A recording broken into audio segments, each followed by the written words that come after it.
you got me here. Our house is burning down, the smoke in the air. Love's in flames and you don't care. Mark here for another great Wisdom and Knowledge 5 podcast episode. Well, with Wisdom and Knowledge, 5, my goal is to unite humanity, bring on guests that, really get what's going on in the world and care about peace, love, you name it. And my next guest is, no exception. I welcome Jen Ambrose of Jen Ambrose Music. Jen, welcome to the podcast. And first, start out by explaining your genre because you're blues, rock. Get into it. Hi, thank you so much, Mhm. Mark. I'm honored to be here and appreciate your time in Sure. talking to me and sharing a little bit about my story.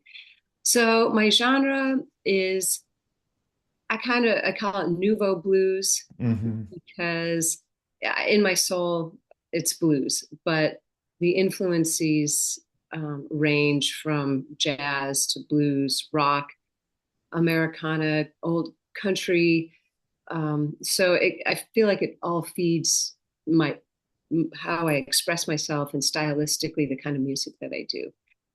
So I'm not a strict blues player, but I'm drawn to that music, and it really is what feels true for me in the way I express it. So I'd say nouveau blues.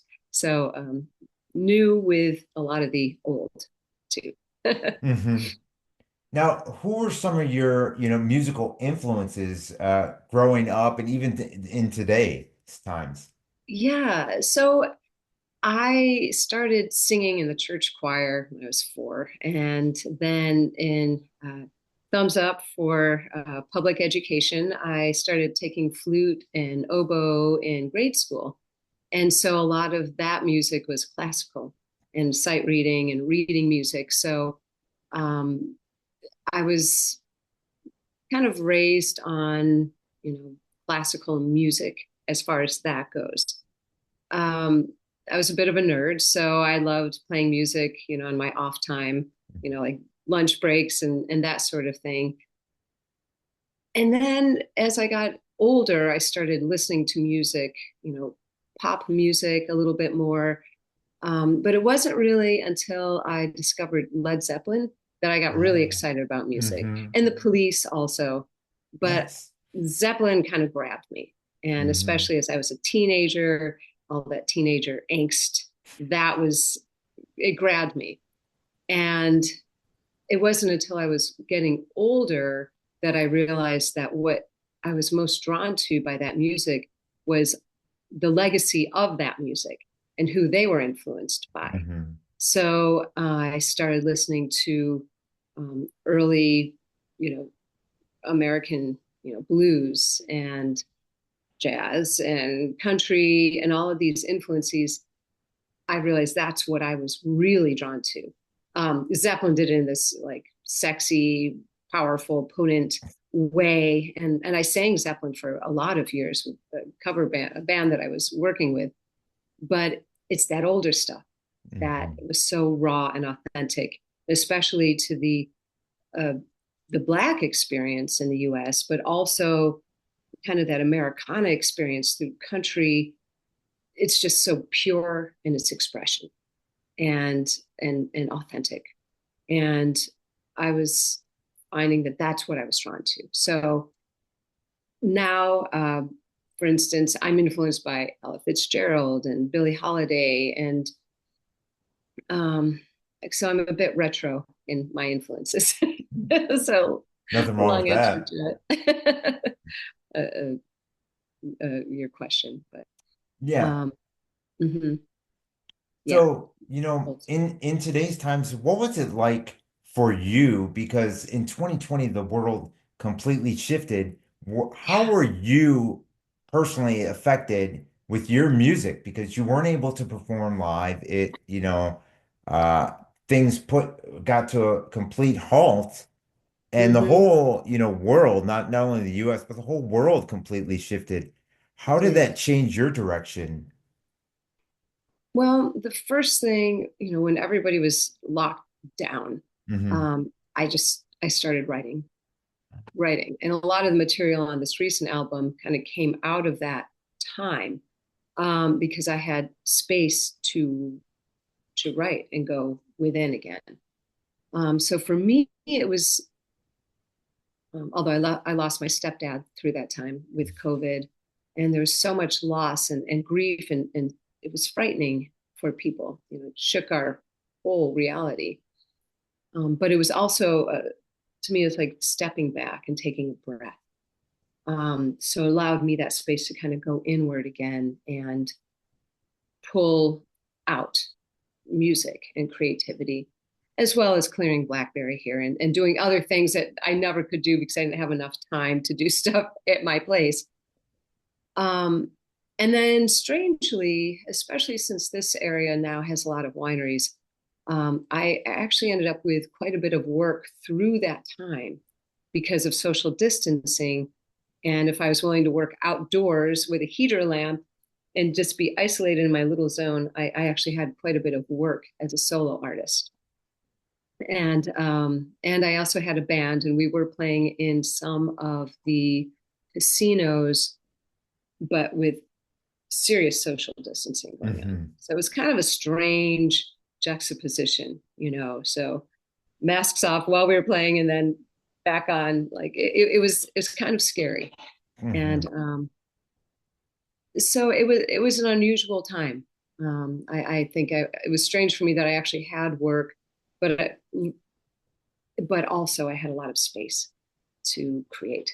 So that's what it really was for me, creating. Hmm. And when you're writing music, what inspires you? Is it like personal life journeys or things that you see out there in the environment? Yeah, gosh, it's everything. I mean, the whole world, there's so much to write about right now. But it's also that mirror of the inner journey. Um, I'm inspired. Sometimes what inspires a song will be I just hear a chord in my head or a note or a tune. And so I'm following that on the guitar, and then it elicits words and sounds. Other times I have an idea and I'm trying to find a way to write the poetry and then find the music to express those words. Um, I'm writing a song right now about a woman that I've never met, but um, she had a really difficult path in life, and kind of a sex worker in my in movies, kind of a really difficult path. Um, and for some reason, that song is coming out right now. But yet, it also is a mirror for me of my own inner vulnerabilities and how far we come from where we started and the journey of life. We choose our path. Each moment is a new choice in our path. So Mhm. um, that song is, I guess, it's about this person that I don't know, but it's also, you know, some mirror of my own journey also, and one that we all take. So it's Yeah, yeah, it's personal, it's global. Um, yeah, it's and one both. thing that, I can definitely tell from you as opposed to like other artist, so to speak, or is that, you really are trying to connect, people and like with your inner soul or with Mhm. somebody's experience because so many people probably are going through the exact same experience that that person that you're writing that song about or Mhm. that topic that you're writing about Yeah, yeah, and you're connecting people. yeah, yeah. It's so interesting. My earlier, I was always a musician, but I had also studied anthropology. And then I'd studied herbalism, astrology, and consciousness for a period of my life and raised my family. But music kept coming around. the healing work, creating that space, to share knowledge about herbs and supplements and connected people. It's kind of like Yeah. I worked at a store and I was like the bartender serving, hearing people's stories and sharing, maybe directions for people to go for their healing process. But music has always been what I do. And as I get older, I have to do it. I can't not do it. And it's interesting how that becomes that healing medium. And in the way I sing, or the more authentic I am in my expression, the more it reaches the people around me. So it might not be, nettles leaf, but it's singing about this experience and how it reaches people. So it's kind of an interesting journey of bringing in that circle, bringing people together by sharing this part of myself. And we each have that, whatever that is that we do, like you are doing right now. You're creating that circle, bringing people together, bringing them closer to their true, authentic nature. I think by the work that you're doing, that's kind of what I feel like music is for me also. Yeah, I understand totally. And it's like what you put into your mind with the music really affects you. The same thing with what you eat and the supplements you take, the herbs, you name it. And you have the power to, take care of your own self, your own well-being. And Mhm. but both of us, I would say, are out there in society saying, hey, we want to make a difference in the world through our chosen path. Yeah. Yes. Yes. Um, and I feel that another side gig I've started doing is substitute teaching. So that's been Mhm. interesting. And the teachers that I meet and their chosen path to reach young people, it strikes me as so profound, um, that dedication to that path also, and the desire to want to help bring out the true nature of these young people so they can grow up into the world and live a purposeful life, life of integrity, a life of purpose. Um, I think that's what we're all here to do, Mhm. in whatever way. We each have that gift to share and bring forward. So it's more examples that I see all the time. People living their authentic lives, or trying Sure.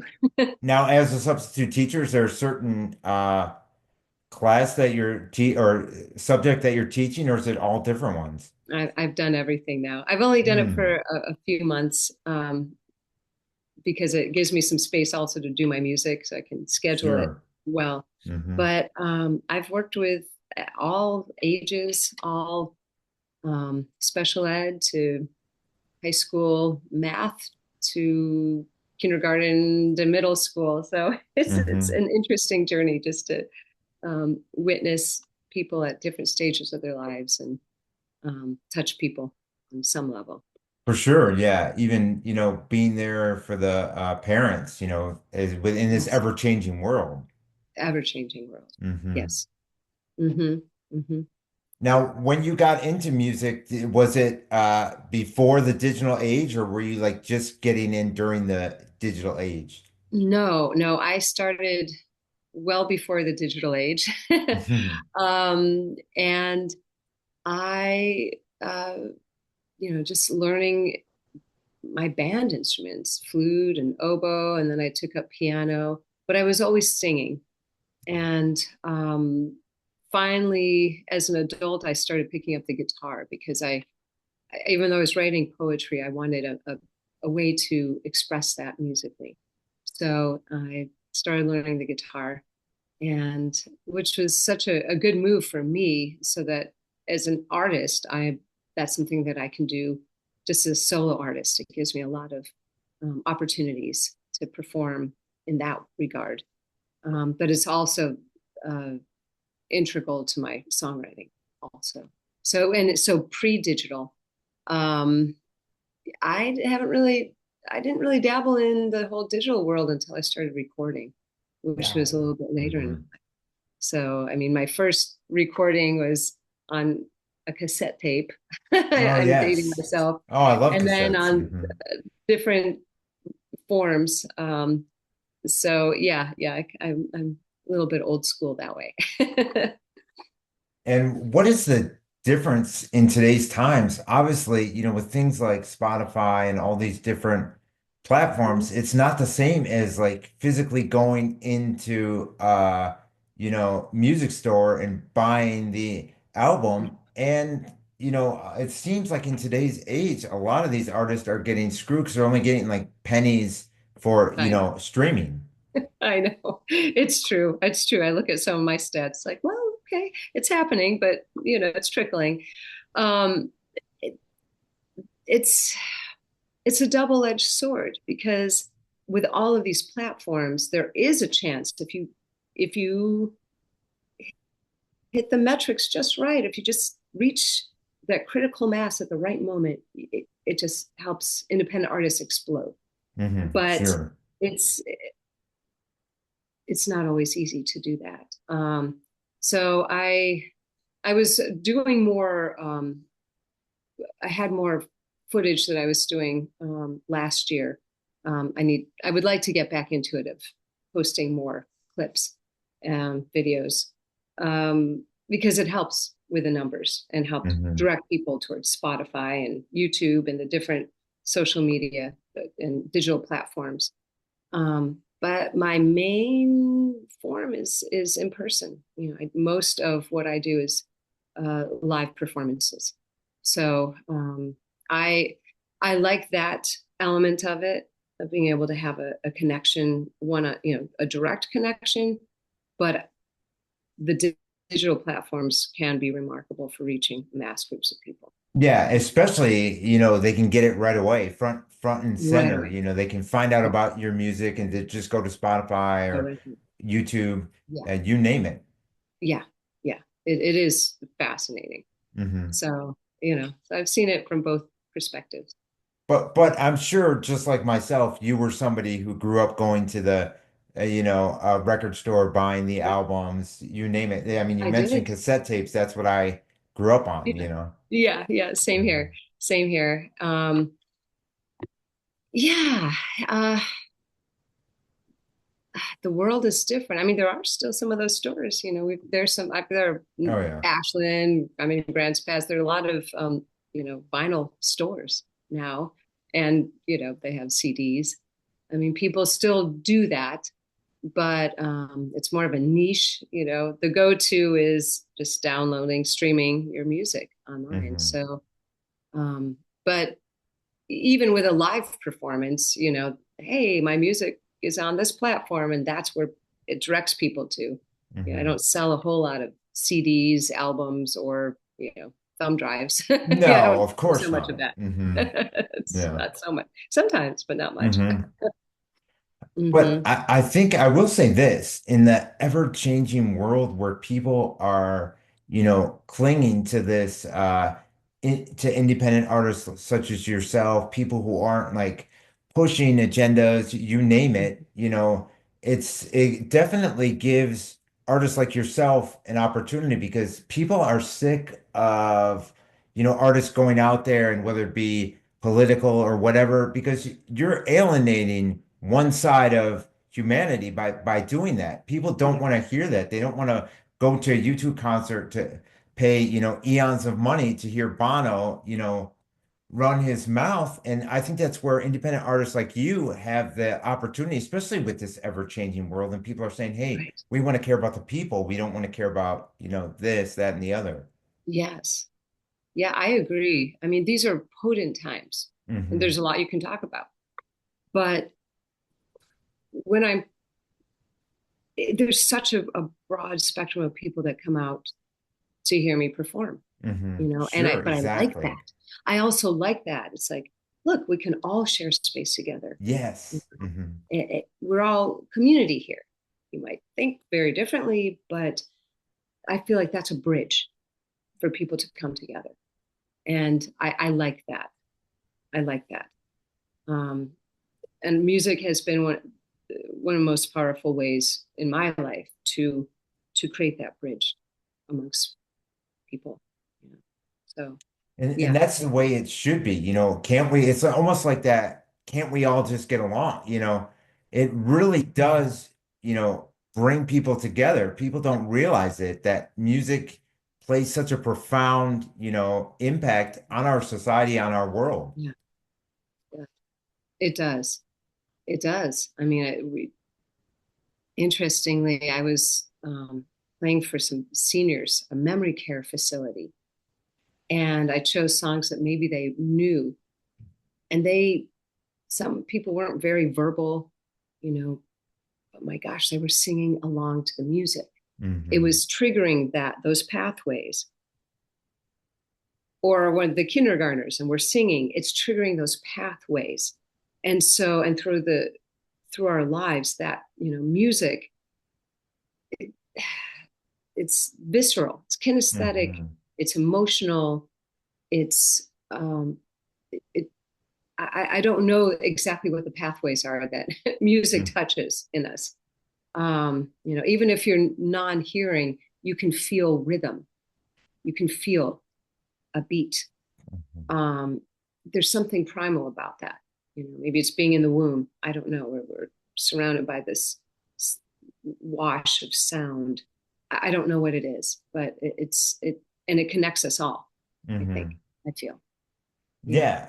And I think even maybe because from a young age, we're so exposed to music. And then growing up, we have our favorite music. Like I was a big fan of the 80s music. And then my parents, they would be playing like Dan Fogelberg, John Denver, Johnny Cash, the Kingston Trio. So you Right. get that influx of, Right. music, and then you get your own style, and then you have your parents saying, what the heck is this, when like rap music was just starting, to Right. come out, or Yeah. there was a song. It's funny, there was a song in the 80s. It was a minor hit in the US. It was bigger in the UK, and it was called Living in a Box.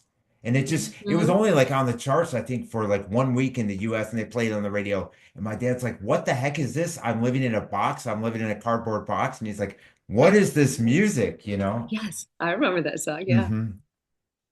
It's just, I Hmm. think that's why from our young age, we're ingrained into music, and it just it plays such a profound, you know, impact on our life.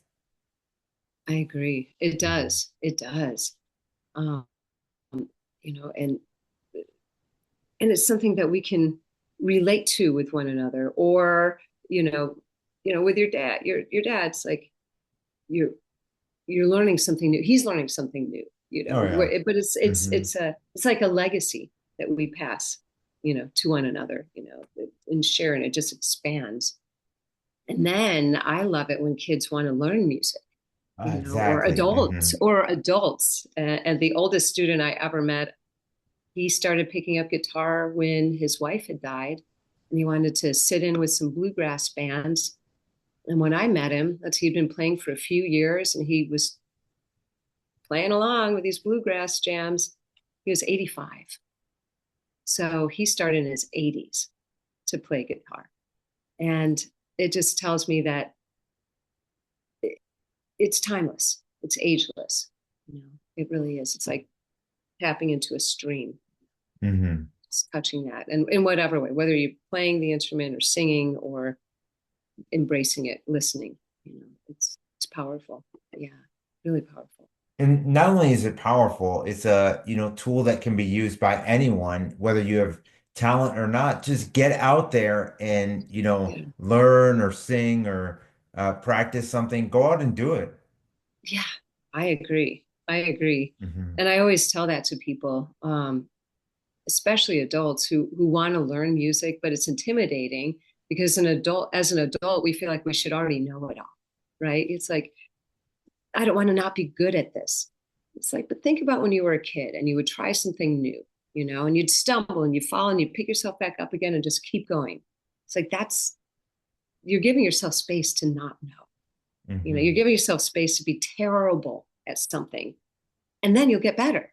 You have to fall so you can pick yourself back up again and say, okay, that's not the way to do it. This is the way, and keep doing it, and keep doing it because Hmm. you want to, just because, and you grow with it. You grow, but being able to be vulnerable and not know, um, as especially as an adult, is humbling.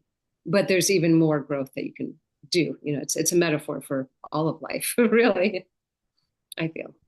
Yeah, and I'm with you. I mean, and just like, it's an experience.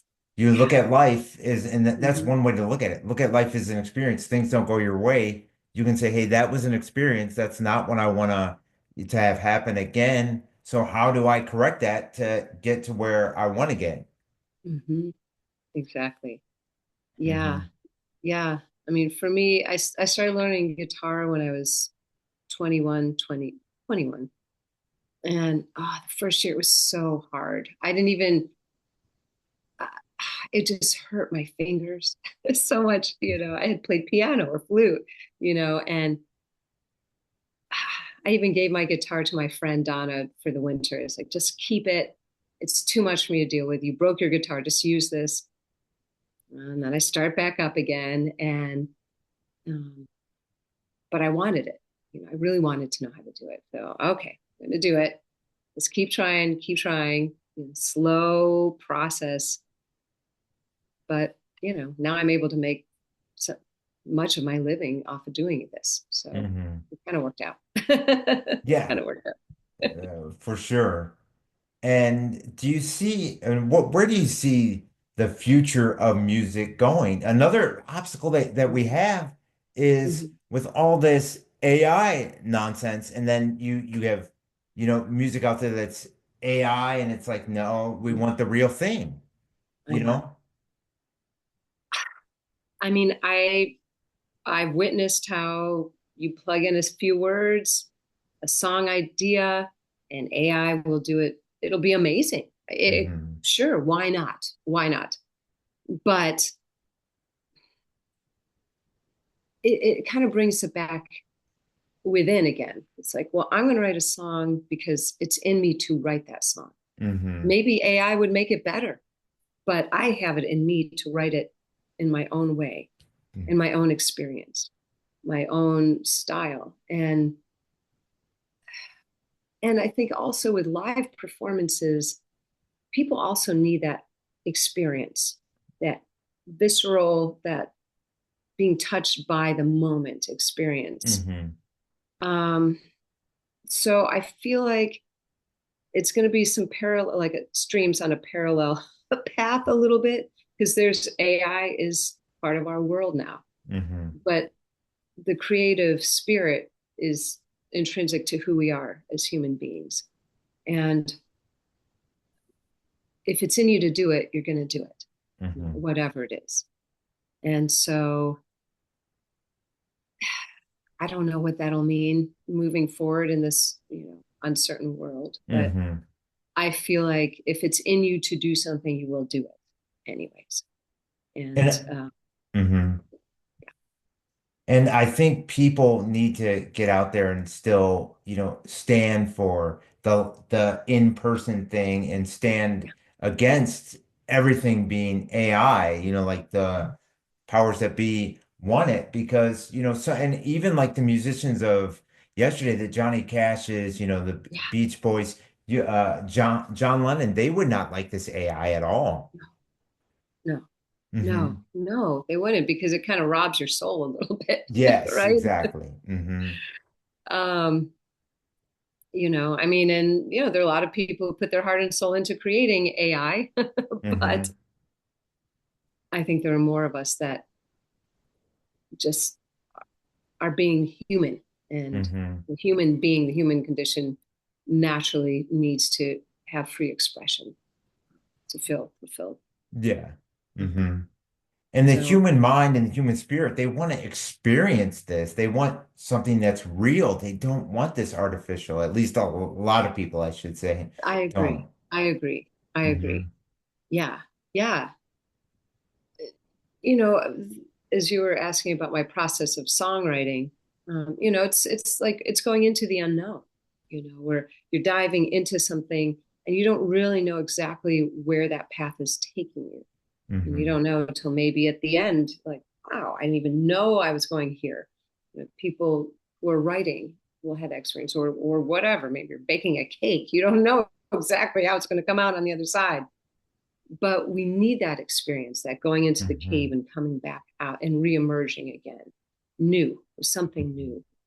Um, and I think that we will continue to seek out that experience, that creative dance, um, even with AI over here. That can be a crutch. Like, Hmm. oh, it's taking too much effort. I don't know. I can't think of what to say. Hmm. Plug it in. There it is. Well, you could do that, but you're not going to be as fulfilled if you let it No, not happen at naturally. all. You're not, you're just not. Hmm. Yeah. And I think something like writing and just being out there, live performances, you name it, coming up with the, thoughts, putting it into lyrics.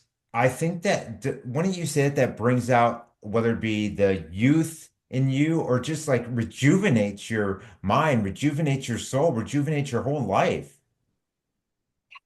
It does. It Hmm. does. It does. It's kind of like the spark that, lights the flame. Hmm. It's for me, it's like falling in love. Like, oh, I have a Sure. new love in my life now. I've got to, Hmm. just want to be with this all the time. And it's that extra something, the Hmm. special sauce to life. It for me, it is, anyways. And Mm. when do you think that somebody, a musician, has to say, "Look, enough is enough"? Because you look at some people who are, have been doing it for years, and they're just full of life. And then you see, and I get it. Part of it goes back to their personal lifestyle and how they live their life. But then you see someone like a Phil Collins, and it's just so sad to see because I grew up with Phil Collins and between him and Genesis, and he was all over the place doing everything and collaborating with other artists. And now you Yes. see him today, and it's so sad to see. I don't know. I mean, there was BB King, Hmm. touring until, Yeah. Oh, almost his yeah. death, for instance. Buddy I don't know. Guy's another one. Yeah, Mhm. exactly. Oh, yes. Yes. I mean, I think it is what you're saying though. It's life, I mean, we're complex souls. And I don't know exactly what's going on with Phil Collins and why he's not doing this anymore. Hmm. Um, sometimes life kind of gives you a curveball or takes you in another direction. But it's really that passion, that care, compulsion sometimes it Hmm. draws you to do what it is that we do in life. Um, and then there's sometimes, I think the face that be kind of just like slam into you and like, okay, we're going to push you in this direction now. Let's see what you do with that. Yeah. So I don't know. I don't know, what it is. I'm an older artist, doing this. But even as I get older, the need to do this thing that's been a part of my whole life just gets stronger and Hmm. more, you know, hungry almost. Oh, yeah. So it's that Makes hunger, perfect it's sense. that that I need to feed in a healthy way. Um, you know, maybe sometimes you have that and sometimes you don't in life. I think it just Hmm. depends on what's going on. I think it just Sure. depends. Hmm.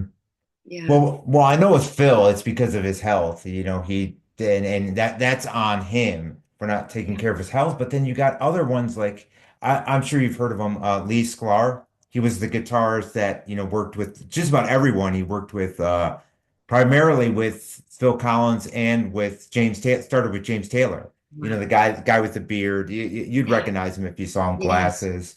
And he's just Uh-huh. full of life, Right. still doing it, still Yeah. going at it with Lyle Lovett, other people, Yeah. and you can just tell he loves music. He'll He go out loves it. there like you do and do these YouTubes and just talk about, certain things. And another thing that he gets that luckily you being like an independent artist or a smaller artist that you don't have to deal with is he'll get blocked by Warner Brothers when he's talking about one of the songs he did. He'll get this, that, and the other. And it's like, that doesn't make any sense. That's his own creative music. He should be able to, share it out there.